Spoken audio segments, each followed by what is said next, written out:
Karena Engkaulah Tuhan yang dimuliakan dan diagungkan di atas segalanya. Biarlah kami terus boleh belajar untuk menghormati akan Engkau Tuhan. Menghargai akan Engkau. Dan benar-benar Tuhan membuat kehadiran-Mu itu menjadi segalanya di dalam hidup setiap kami. Terima kasih ya Tuhan. Kalau hari ini kami boleh bersekutu bersama, kami boleh beribadah bersama. Kami bersyukur karena kesempatan yang Kau berikan buat kami, untuk kami boleh memiliki sebuah kehidupan yang makin disesuaikan dengan firman-Mu Tuhan.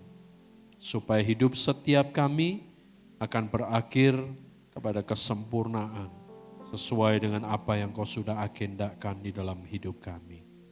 Kami bersyukur sekali lagi Tuhan, Kau yang berbicara atas kami lewat firman-Mu malam hari ini. Tuhan tolong ingatkan kami, tegur kami Tuhan, arahkan kami. Bahkan dengan segala dasar daripada kasih-Mu itu, kami akan makin dewasa dalam pengenalan kami akan Engkau. Terima kasih Tuhan. Segala puji syukur, hormat, sanjungan, kemuliaan sekali lagi hanya bagi Engkau saja ya Tuhan. Di dalam nama Tuhan Yesus Kristus. Oleh semua kita umat Tuhan berkata amin. Silakan duduk Bapak Ibu saudara sekalian. Shalom, selamat malam Bapak Ibu. Ya, malam hari ini saya akan bicara tentang komitmen dan kesetiaan. Nah, dua hal ini menjadi hal yang saya pelajari dari waktu ke waktu, memang gak mudah saudara ya. Sebagai orang yang katanya pengikut Kristus itu, kalau mau belajar setia, mau belajar tekun, mau belajar punya sebuah komitmen, kesungguhan hati, itu hal yang harus sangat diperjuangkan. Kenapa demikian? Karena sekali lagi kita menjalani kehidupan yang penuh dengan tantangan, penuh dengan pilihan, dan tentu saja kita juga menghadapi sebuah perjalanan kehidupan yang makin tidak mudah. Dalam hal apa? Dalam hal menentukan akan jalan hidup ini. Nah, malam hari ini saya rindu saudara, termasuk saya pribadi, kita kembali belajar bagaimana seharusnya hidup kita ini di hadapan Tuhan menjadi pribadi yang benar-benar memiliki hidup itu yang setia, yang tekun, yang berkomitmen sampai akhir hidup kita. Karena seringkali yang kita jumpai adalah bahwa ada banyak orang itu mengawali dengan sesuatu yang baik. Tapi tidak sedikit daripada mereka yang akhirnya dalam perjalanannya itu lelah, jenuh, capek. Makanya akhirnya dalam kejenuhan, kelelahan, kecapean itu, seringkali didapati keputusan itu menjadi salah. Ini yang menjadi hal penting buat kita hari-hari ini. Karena bagaimanapun manusia akan pasti menghadapi situasi ini. Saudara nggak bisa menjadi superpower, orang yang punya kekuatan ekstra, yang bertahan dalam segala kondisi dan situasi tanpa sebuah pelatihan. Nah, repotnya adalah makin kita bertambah usia secara jasmani, rupa-rupanya untuk memperjuangkan yang namanya pelatihan di dalam diri kita, yang membangun manusia roh kita makin kuat itu makin tidak mudah saudara. Makanya nggak aneh kalau kemudian ada banyak orang yang kemudian menyerah. Karena dalam kelelahan, dalam kelesuan, dalam kecapean itu, ada banyak tanpa sadar memutuskan sesuatu yang sepertinya itu Tuhan. Padahal sebenarnya kalau ditarik lebih dalam, itu hanya karena perasaan dan keinginan dirinya sendiri. Nah malam hari ini saya akan ajak lebih dahulu buka dari Amsal Fatsal yang ke-20. Amsal Fatsal yang ke-20, ayat yang ke-23. Amsal 20 ayat 23. Dua macam batu timbangan adalah kekejian bagi Tuhan. Dan neraca serong itu tidak baik. Di terjemahan yang baru dikatakan seperti ini. Dua macam batu timbangan itu sangat menjijikkan bagi Tuhan. Dan neraca yang curang itu tidak akan pernah mendatangkan kebaikan. Nah dari basic atau dasar firman ini kita akan sama-sama belajar. Bahwa sebenarnya seringkali yang memulai akan sebuah penyelewengan keputusan atau sesuatu yang tidak lagi dalam kemurnian hati, itu adalah apa? Kemunafikan. Firman jelas berkata bahwa batu timbangan ada dua macam, itu sesuatu yang sangat menjijikkan. Sebenarnya ini kalau mau dilihat dengan lebih sungguh lagi, terjemahan ini mengandung arti bahwa kamu itu hidup dengan Tuhan, itu tidak bisa lagi ada pembanding. Ini yang menjadi sebuah konsentrasi buat kita hari-hari ini, saudara. Karena jangan sampai Tuhan kau banding-bandingkan dengan yang lain kan. Karena tidak akan pernah mungkin Tuhan bisa dibandingkan dengan yang lain, saudara. Makanya kita ikut Tuhan itu tidak bisa begini. Aku kalau ikut Tuhan ini dapat apa ya? Kalau nggak dapat apa-apa ya ngapain ikut Tuhan? Itu konyol, saudara. Saudara disuruh rutin datang ibadah gitu kan. Terus saudara ngomong gini, kalau aku rutin ibadah nanti aku dapat apa? Itu tanpa sadar sebenarnya saudara sedang membandingkan Tuhan dengan hal yang di luar Tuhan. Nah firman berkata bahwa kalau kita punya model batu timbangan yang seperti itu menjijikkan. Kenapa menjijikkan? Karena sebenarnya kita ini harus sadar, saudara. Kita ikut Tuhan, itu bukan karena Tuhan paksa ikut kita, tapi karena Tuhan rindu, kasih yang Dia sudah nyatakan di dalam kita. Itu memenuhi hidup setiap kita, sehingga kita pun belajar untuk mengasihi Dia, tanpa ada pembanding apapun di dalam diri kita. Sehingga ketika kita datang kepada Tuhan, kita tidak lagi datang untuk apa, dapat apa, kira-kira aku doa dijawab atau tidak, kalau aku rutin beribadah kira-kira hidupku berubah atau tidak. Bukan itu, saudara. Tapi lebih kepada bahwa ketika kita sungguh-sungguh dengan Tuhan, tanpa disadari kerinduan kita akan Tuhan, kasih kita akan Tuhan, itu akan memampukan setiap kita menanggalkan segala sesuatu yang bukan dari Tuhan. Makanya saya bilang orang menjadi setia itu tidak mudah. Berulang kali saudara, saya jumpai. Sampai yang terakhir jujur saudara, saya ini sudah ngomong ke beberapa leader di tempat ini. Saya udah gak peduli lagi. Kalau ada orang datang ngomong begini saudara, Pak, saya mulai hari ini mau berkomitmen. Saya mau ibadah di tempat ini Pak. Wes pokoknya aku melu jenengan Pak. Saya ngomong selalu sudah yang penting itu ikut Tuhan. Dan berulang kali model orang begini, nanti pasti 2-3 minggu hilang saudara. Entah masalah firmannya enggak cocok lah. Entah masalahnya disinggung terus lah. Padahal sebenarnya mimbar ini kan enggak pernah bermaksud menyinggung. Kalau ada orang yang tersinggung sebenarnya kalau kita mau dewasa, itu merupakan bagian di mana kita ini sedang didewasakan oleh Tuhan.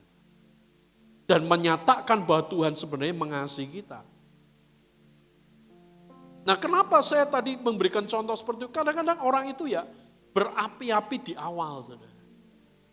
Tapi untuk menjadi pribadi yang setia, yang tekun, apalagi dalam pelayanan, Makanya di Getsemani ini kalau ada orang yang terpanggil dalam pelayanan, saya selalu bilang kita doa dulu, cari Tuhan dulu, tanya Tuhan dulu. Kalau perlu doa puasa 40 tahun dulu lah. Karena berulang kali saudara. Apalagi kalau bahasanya terlalu rohani. Sering kali nanti tengah jalan bilang, Pak, Tuhan bilang waktunya sudah selesai. Saya kadang-kadang mikir kok Tuhan kok pelin-pelan loh. Baru jalan 3 bulan sudah selesai apanya? Itulah manusia. Makanya itu tadi saya bilang, kita ini enggak bisa kalau kita enggak mengalami pembentukan Tuhan untuk menjadi setia dan punya komitmen dengan Tuhan. Enggak bisa. Sebab kelemahan kita itu sangat banyak. Sangat banyak. Kalau enggak percaya, kalau ada dari saudara yang hari ini belum pernah pegang uang 100 juta.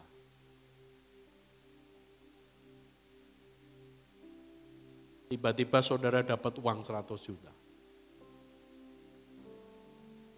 Saya yakin, mungkin setahun ke depan kalau saudara bisa menghemat uang itu, saudara nggak akan lagi cari Tuhan. Kenapa? Karena saudara merasa punya kemampuan. Nanti kita akan lihat. Tapi firman tadi jelas, bahwa kita ikut Tuhan itu jangan pernah dengan pembanding apapun. Tuhan sangat tidak suka dengan hal yang demikian. Sebagaimanapun kita ini yang ditebus terlebih dahulu. Berulang kali saya sudah sampaikan ini. Ingat, kita ini yang dibayar oleh Tuhan, ditebus oleh Tuhan, dimiliki oleh Dia. Atas inisiatif Tuhan, bukan atas permintaan kita loh. Bukan atas pengajuan proposal kehidupan kita. Kita tidak pernah berkata ke Tuhan, Tuhan tolong selamatkan aku, hidupku ini loh baik loh Tuhan. Hidupku ini kualitas yang luar biasa, tolong selamatkan aku. Sebenarnya karya keselamatan, sekali lagi saya ulang, karya keselamatan murni itu hanya karena inisiatif Tuhan buat hidup setiap kita. Kalau sampai kita bisa berkata, Tuhan, aku perlu Engkau, selamatkan hidupku. Itu karena Tuhan yang jamah hidup setiap kita. Jadi dengan kata lain, kalau kita sudah tahu ini, makanya saya bilang jangan pernah bandingkan Tuhan dengan apapun. Itu kekonyolan, saudara. Kenapa? Karena sebenarnya Tuhan itu segalanya buat setiap kita. Nah kalau kita sudah tahu bahwa Dia segalanya buat hidup kita, Dia yang memulai hidup kita, Dia mengagendakan semuanya dalam diri kita, kok kita masih berani bandingkan Dia dengan yang lain? Kan aneh, saudara. Hari ini saya berdoa, saudara, buat setiap kita semua, termasuk saya. Tidak ada lagi 2 macam batu timbangan dalam diri kita. Dan tidak ada lagi neraca yang serong. Sebab kita mau hidup benar, hidup tulus, dan hidup dalam kekudusan, dalam hidup kemurnian di hadapan Tuhan. Itu menjadi doa kita bersama. Nah sekarang kita lihat saudara, kenapa kok Tuhan itu sangat tidak suka dibandingkan dengan apapun juga. Mari kita buka dari Matius pasal yang ke-6.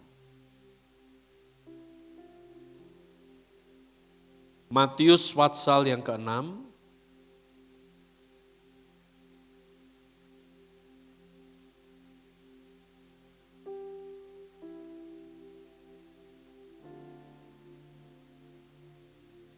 Ayat yang ke-19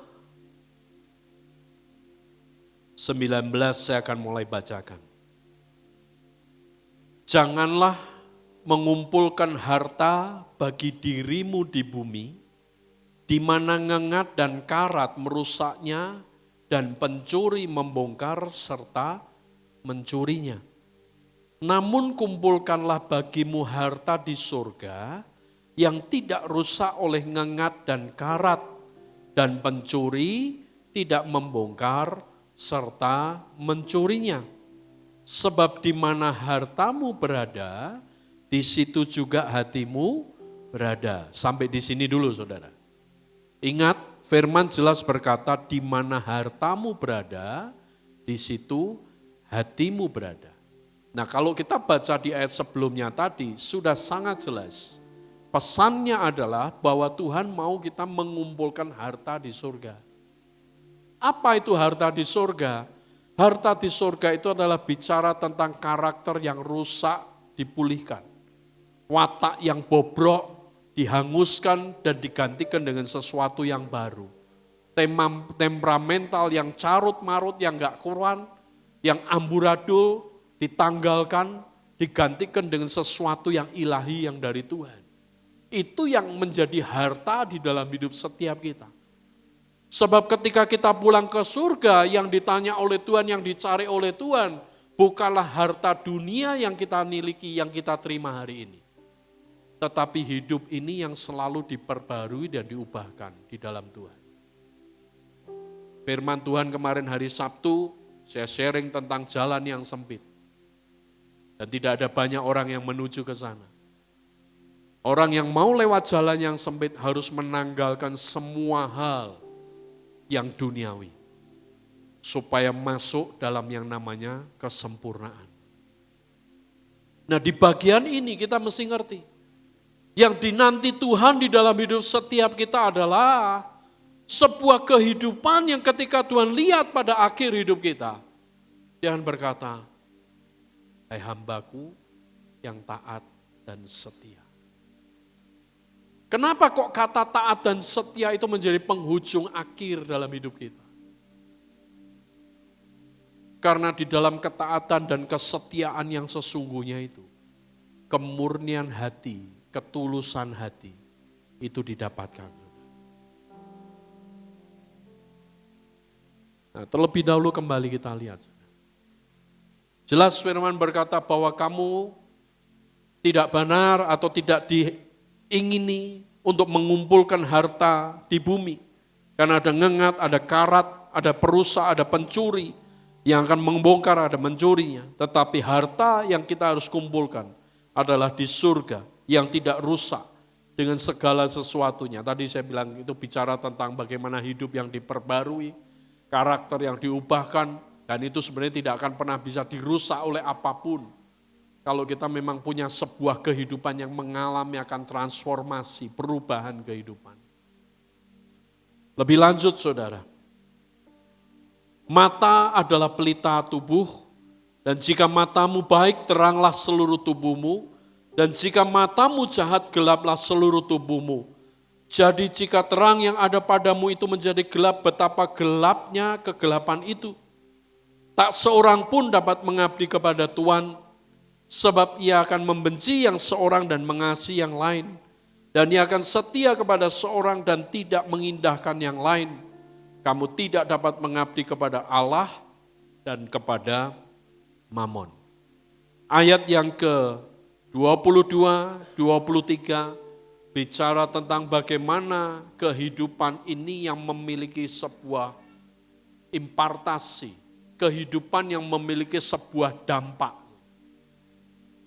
Firman jelas berkata bahwa mata adalah pelita tubuh. Ini bicara tentang cara pandang. Kalau cara pandang kita benar, maka hidup kita pun akan benar. Kalau cara pandang kita akan benar, maka segala jalan hidup kita pun akan benar. Tapi kalau cara pandang hidup setiap kita salah, maka yang terjadi dalam hidup kita adalah kegelapan.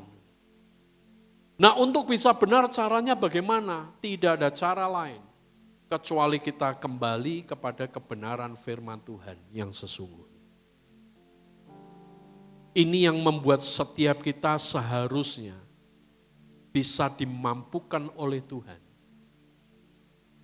Memiliki kehidupan yang setia dan berkomitmen kepada Tuhan. Kenapa demikian? Karena hanya dengan firman inilah itu yang memampukan setiap kita punya sebuah hidup yang benar dan berkenan di hadapan Tuhan. Makanya saya bilang, saudara, berulang kali juga saya sampaikan. Gak ada salahnya saudara dengar khotbah, gak ada salahnya saudara dengar cuplikan firman Tuhan. Gak ada salahnya saudara baca renungan firman Tuhan. Tapi bagaimanapun firman ini harus menjadi rema pribadi buat hidup setiap kita. Itu harus, saudara. Saudara baca setiap ayat, saudara baca setiap pasal. Pastikan terus bahwa setiap yang saudara baca, selalu ada bagian yang mengubah dan memperbarui hidup setiap kita. Pastikan itu.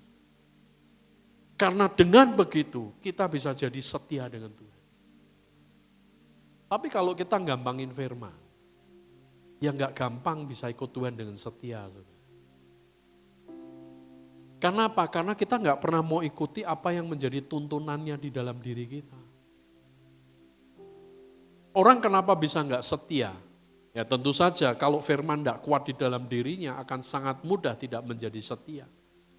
Sebab ada banyak hal di dalam dunia ini yang menjadi fokus, menjadi pilihan hidup setiap kita yang tanpa sadar kalau kita nggak punya hikmat, nggak punya pewahyuan, nggak punya pengertian, yang di dalam semuanya itu dirangkum, ya ini tidak punya kebenaran firman Tuhan. Makanya kita nggak akan pernah bisa setia dengan Tuhan. Sebab yang kita cari pasti apa hal-hal yang menjadi kesenangan kita, kenikmatan kita, kemauan kita, kebutuhan kita, impian kita, cita-cita kita. Segala sesuatu yang tujuannya cuma diri kita sendiri. Mungkin sudah berkata apa enggak boleh nikmati hidup? Boleh. Saya bilang. Apa enggak boleh kita liburan? Boleh. Apa enggak boleh nikmati makan minum? Gitu kan. Apalagi Pak, ini kan saya beli makanan ini menyumbang nanti untuk pesta kasih November gitu kan. Nanti saudara akan lihat pengumumannya. Teman-teman yang jadi panitia lagi ya, berbagi kasih lewat menjamu saudara dengan makanan minuman, tapi saudara harus bayar. Apa enggak boleh? Boleh. Tapi kita nih mesti tahu bahwa semuanya itu bukan menjadi tujuan akhir hidup kita. Karena itu akan ditanggalkan, ditinggalkan, diletakkan. Harta yang kita akan bawa kembali ke surga seperti tadi yang kita sudah bahas. Bukanlah apa yang kita miliki dan kita nikmati sekarang di dunia ini. Tapi sesuatu yang terpendam ini. Yang seringkali kita tidak pernah dilihat. Bahkan orang juga tidak pernah tahu. Tapi itu yang terus di dalam dan mengkoreksi hidup setiap kita memperbarui. Sehingga hidup kita ini dibuat menjadi semakin hari semakin serupa seperti Tuhan sendiri. Sebab proses perubahan di dalam diri kita seringkali kita sendiri pun kita tidak tahu. Tapi ketika kita mengalami sesuatu, di titik itulah seringkali kita kemudian sadar. Bahwa rupanya hidupku ini sudah mengalami banyak hal yang diperbarui oleh Tuhan. Karena pengalaman yang kita alami, reaksi itu menunjukkan apa yang terjadi perubahan di dalam diri kita.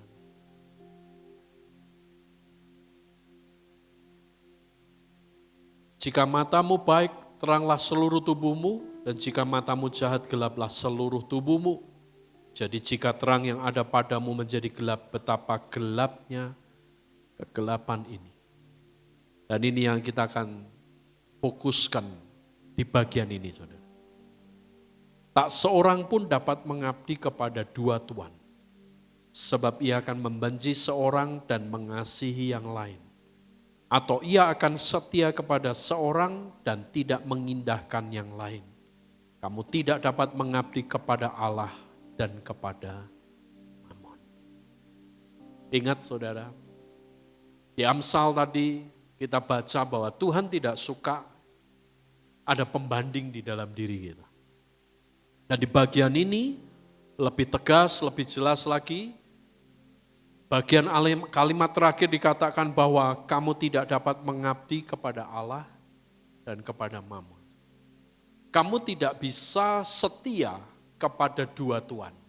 Kamu tidak bisa punya komitmen kepada dua Tuhan. Kamu tidak bisa memiliki dua Tuhan itu menjadi hal yang penting di dalam diri. Kita harus pilih, saudara. Kita mau setia kepada siapa. Mammon itu bukan hanya bicara soal uang. Tapi Mammon itu juga bicara tentang bagaimana sesuatu yang berharga di dalam diri kita. Makanya saya bilang, pelayanan pun kalau kita tidak sungguh-sungguh hidup benar dengan Tuhan, akhirnya pelayanan itu pun bisa jadi Mammon di dalam diri kita. Kita bukan nyembah Tuhan, tapi yang kita sembah pelayanan kita. Ada banyak orang, saudara, bangga kalau bisa ada di mimbar seperti ini. Makanya enggak sedikit orang itu, apalagi kalau jadi pelayan mimbar, pemain musik gitu kan, ya, itu senangnya kelilingan, saudara. Apalagi kalau sudah dalam tanda kutip ngejar target. Ya, saya pernah saksikan kan di tempat ini. Satu kali, ini saya alami dan teman saya juga pernah ngalami. Layanan di satu tempat di Jakarta, saudara. Waktu itu teman saya ngalami dulu, saudara. Setelah itu baru saya ngalamin. Khotbah, selesai, mau nyanyi, pemain musiknya 2 nggak ada, saudara. Kalau nggak salah waktu itu pemain keyboard nggak ada sama pemain bassnya nggak ada. Kenapa nggak ada? Karena sudah pindah gereja lain, saudara. Main di tempat lain. Buat saya pribadi ketika saya tahu itu ya biarlah itu kan urusan dapur mereka, saudara. Saya nggak mau terlalu pusing kan. Tapi saya bilang ngapain pelayanan kayak begitu. Saya sendiri jujur, saudara. Saya ini kalau diundang pelayanan, waktu awal-awal saya nggak tahu, tapi setelah saya ngalami saya pikir, wah saya nggak mau model kayak gini. Diundang pelayanan dalam satu hari, minggu, kalau tidak salah 5 atau 6 kali ibadah. Saya iyain aja, saudara. Nah, saya tidak cermat melihat jamnya. Jadi saya pikir sudahlah, pokoknya oke lah. Tapi waktu ketika hari H, saya lewati sepanjang hari Minggu itu. Setelah itu saya bilang, Tuhan aku enggak maulah model pelayanan kayak begini lagi. Kenapa enggak mau? Karena yang terjadi adalah begini, saudara, ibadah pertama jam 6 pagi. Datang setengah 6. Persiapan, kemudian naik mimbar, khotbah. Yang nganter saya, dampingi saya sudah ngomong ke saya. Pak, nanti ini ibadah sampai setengah 8. Nah, Bapak nanti jatahnya khotbah cuma 35 menit. Tolong ya Pak, begitu selesai khotbah langsung turun mimbar. Jangan kelamaan Pak. Ya saya kan enggak tahu, saya pikir ya sudah oke lah, turun karena harus pindah tempat. Benar saya turun langsung naik ke mobil, langsung pergi ke tempat lain. Di tempat lain yang terjadi apa saudara di gereja cabangnya? Yang terjadi apa? Saya datang itu sudah lagu terakhir sebelum firman. Bahkan mungkin saya tidak tahu, mungkin sudah diulang berapa kali saudara. Jadi begitu saya datang langsung dikasih mic naik mimbar saudara. Naik mimbar, setelah naik mimbar, yang dampingi saya sudah pesan lagi sebelum saya naik. Dia bilang, Pak pokoknya nanti Pak begitu selesai turun lagi ya Pak. Itu 5 kali kayak begitu saudara. Ini saya pikir lah, ini ya. Karena buat saya gini loh saudara, saya terbiasa kalau saya datang ibadah, saya ini merasakan rindu untuk datang nikmati Tuhan dari awal sampai selesai saudara. Itu menjadi sesuatu yang saya nggak pengen hilang itu. Bahkan sebagai pembawa firman pun, saya sebisa mungkin ya nikmati worship-nya, ikut nyembah, itu menjadi kebiasaan saya. Saya akhirnya bilang kok ke pendeta ini, karena saya cukup dekat, saya bilang, Pak, lain kali kalau jadwal saya jangan seperti itu lagi Pak. Ya tapi memang kalau di sini nih modelnya kayak begini. Saya bilang ya kalau begitu jangan saya lagi lah, yang lain aja. Terakhir dia ngundang lagi, dia bilang, Pak kali ini tak kasih pilihan mau jam yang berapa. Saya bilang saya bukan masalah mau milih jamnya, tapi izinkan saya ngikuti itu dari awal sampai akhir. Karena saya ini hamba, saya hamba Tuhan. Jadi yang tujuan pelayanan saya itu Tuhan. Nah bayangkan Pak, kalau saya yang hamba ini lari-lari sana sini, apa Tuhan saya enggak bingung? Ya saya maunya ya belajar ikut Tuhan hadir, Tuhan nyata, ya saya nikmati. Kembali saudara, saya sharingkan hal ini berkaitan dengan apa sih tadi? Bicara tentang apa yang kita harus bawa di hadapan Tuhan. Pengabdian kita ini ke siapa? Saudara? Keseriusan kehidupan kita ini ke siapa? Kalau mimbar dipakai dengan model yang demikian,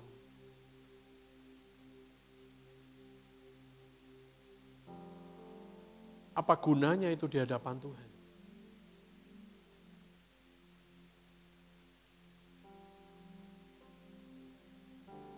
Makanya kalau ada beberapa yang sempat, ya teman-teman pendeta lah, kadang-kadang guruan gitu ngumpul, mereka ngomong gini, pokoknya kalau khotbah di Getsemani dan satu lagi gereja di Semarang, gerejanya Pak Victor HTE, itu pasti lama, tidak mungkin kurang dari 2 jam. Terus ada satu teman ngomong ke saya, Pak ibadahmu suwimen apa sih? Ora iso dicepetke apa? Tidak bisa dicepetin. Saya bilang masalahnya gini Pak, kita ini kalau ketemu Tuhan pengennya berkasih-kasihan tuh lama. Wong namanya cinta itu nggak bisa cepet-cepet Pak. Jadi kalau modelmu pengen cepet-cepet, menurut saya kamu sudah nggak cinta lagi dengan Tuhan. Diam aja diam. Karena buat saya begini loh saudara, cuma 2 jam aja loh. Padahal kita ini 7 hari, 1 kali 24 jam, jujur aja saudara. Berapa waktu yang kita pakai benar-benar duduk diam di bawah kaki Tuhan. Hanya segelintir orang yang pakai waktunya setiap hari mungkin bisa 2 jam, 3 jam di hadapan Tuhan.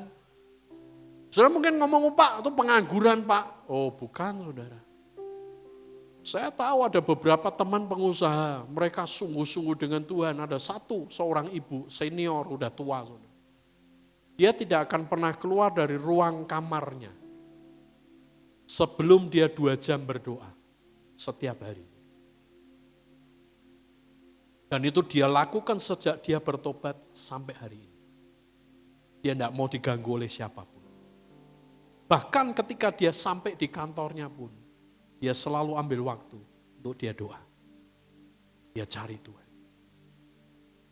Kalau bilang pengangguran, enggak pengangguran dia, orang sibuk.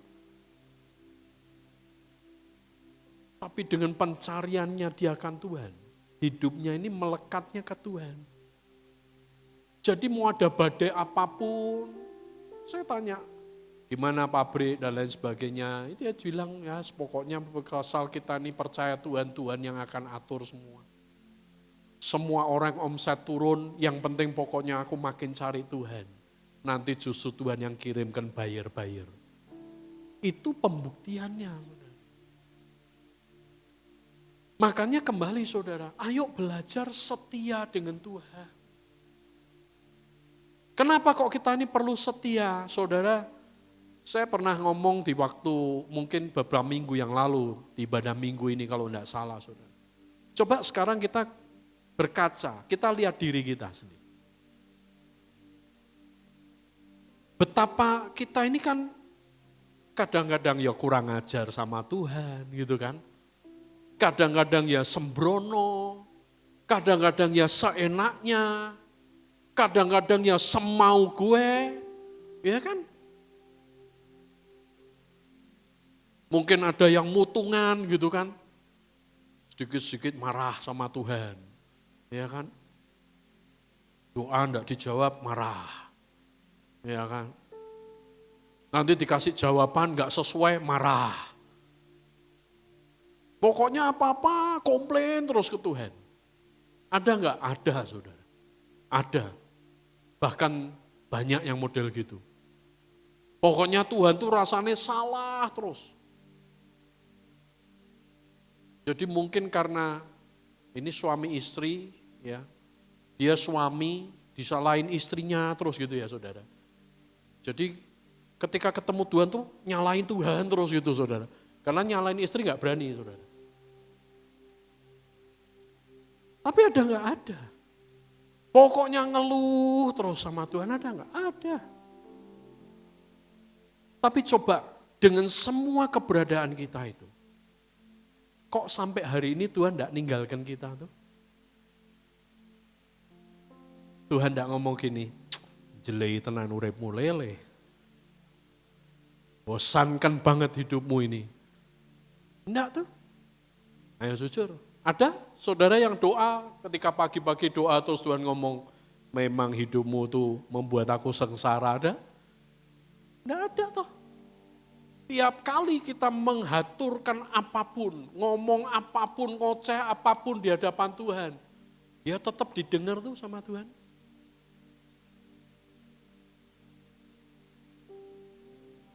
Jadi kalau dia sudah buktikan itu ke kita, kerinduan hatinya buat kita adalah bahwa kita pun harus belajar setia dengan dia. Dalam situasi apapun. Makanya hidup ini jangan dipatok kepada jawaban doa saja. Naikkan level hidupmu, saudara. Taruh bagian hidupmu itu bukan kepada sesuatu yang engkau inginkan saja. Tapi taruhlah hidupmu di bagian di mana Tuhan menginginkan yang terbaik buat setiap kita. Belajar setia. Belajar komitmen. Melayani Tuhan, cari Tuhan, bekerja dengan sungguh-sungguh. Jujur saudara, saya ini orang yang sebenarnya bukan orang sabar. Saya ini orang yang cenderung cuek. Jadi antara sabar dengan cuek itu beda saudara. Walaupun mungkin kelihatan di luarnya rada mirip. Tapi beda saudara. Saya harus ngakui itu kelemahan saya. Saya cuek. Saya ketemu orang gitu kalau kira-kira nih orang motivasinya nggak benar udah saya biarin. Saudara. Nah tapi saudara kalau ketemu istri saya beda. Ya. Istri saya itu, maaf ya saudara, ini bukan memuji-muji dia. Orang berbuat salah 7 kali, ya diampuni terus saudara. Ketipu terus, ya enggak apa-apa saudara. Sampai saya bilang, kamu tuh ngapain ngurusi orang kayak begitu. Tapi maksud saya sharingkan begini loh saudara. Tuhan itu lebih hebat dari hidup kita. Dengan kata lain, kalau Tuhan yang kita sembah, yang sudah menyelamatkan kita, yang sudah bayar hidup setiap kita, yang meneladankan semuanya atas kita. Dia punya rencana yang sempurna atas kita. Percayalah bahwa rencana yang dia miliki atas kita, itu adalah rencana yang sempurna pula. Jadi kalau kita diajar untuk kesetiaan, untuk belajar komitmen, saudara yakinlah dan taulah bahwa itu memang bagian yang Tuhan nantikan di dalam hidup kita. Makanya hari ini saya berdoa buat setiap saudara. Mari sungguh-sungguh ikut Tuhan dalam semua situasi dan kondisi yang kita sedang lewati. Belajar setia dengan Tuhan. Belajar komitmen dengan Tuhan. Dan jangan pernah bandingkan Tuhan dengan yang lain. Jangan pernah. Apalagi dengan yang engkau anggap sebagai mamon di dalam dirimu. Tuhan ngomong jelas. kau gak pernah bisa mengabdi kepada dua Tuhan. Kalau kita mau sungguh-sungguh dengan Tuhan, sebenarnya hidup ini adalah merupakan sebuah hidup yang paling nikmat. Hidup yang paling nyaman. Hidup yang paling luar biasa. Kenapa? Karena semuanya itu dalam pengaturan Tuhan. Tapi kembali saudara, kesetiaan kita kepada Tuhan, komitmen kita kepada Tuhan, itu memang perlu waktu untuk proses dan pembuktian. Namun percayalah bahwa di dalam Tuhan tidak ada yang tidak mungkin. Asal satu perkara, hidupi kebenaran firman Tuhan ini. Maka saudara dan saya bisa menjadi orang yang setia dan berkomitmen di hadapan Tuhan. Nanti saudara akan melewati jalan hidup di mana saudara akan menikmati bahwa semua yang saudara alami itu menjadi bagian daripada saudara memahami, aku sedang didewasakan oleh Tuhan. Aku sedang dibawa dan digiring oleh Tuhan menjadi pribadi yang terus mengalami kemenangan dan sukacita yang dari Tuhan. Hari ini mungkin kau berkata, aku belum punya pekerjaan, Pak. Aku punya pergumulan dalam finansial. Sakitku belum sembuh. Keluargaku masih belum pulih. Saudara, kalau saya boleh menyarankan, jangan pernah lagi terus berteriak tentang kapan Tuhan akan pulihkan semuanya itu. Sebab bukan masalah Tuhan akan memulihkan atau tidak memulihkan. Karena kerinduan Tuhan pasti akan memulihkan. Tapi yang Tuhan tunggu sebenarnya, apakah kita menjadi pribadi yang mau taat dan setia di hadapan Dia dalam semua hal yang kita lewati. Saudara sakit, saudara butuh kesembuhan, yang menjadi pertanyaan adalah setelah saudara sembuh, apakah hidupmu makin sungguh-sungguh dengan Tuhan? Ataukah justru hidupmu mungkin bisa menjauh dari Tuhan? Engkau menjadi penanggung hutang hari ini, tidak salah engkau berkata Tuhan aku pengen beres, karena memang harus beres soal hutang ini. Tapi pertanyaannya, ketika engkau dipercepat masalah hutangmu jadi beres, engkau makin sungguh-sungguh dengan Tuhan, atau engkau makin jauh dari Tuhan. Karena yang sering kali ketika jawaban doa itu datang, kenyamanan itu terjadi, maka Tuhan mulai ditinggalkan dari hidup setiap kita. Makanya Tuhan bukan tidak menjawab, tapi Tuhan menunggu sampai semuanya itu siap. Bagian kita hari ini sebenarnya mempersiapkan hidup ini, supaya jawaban yang kita rindukan itu tergenapi di dalam diri kita. Dan itu bukan menjadi puncak daripada pencapaian kehidupan kita.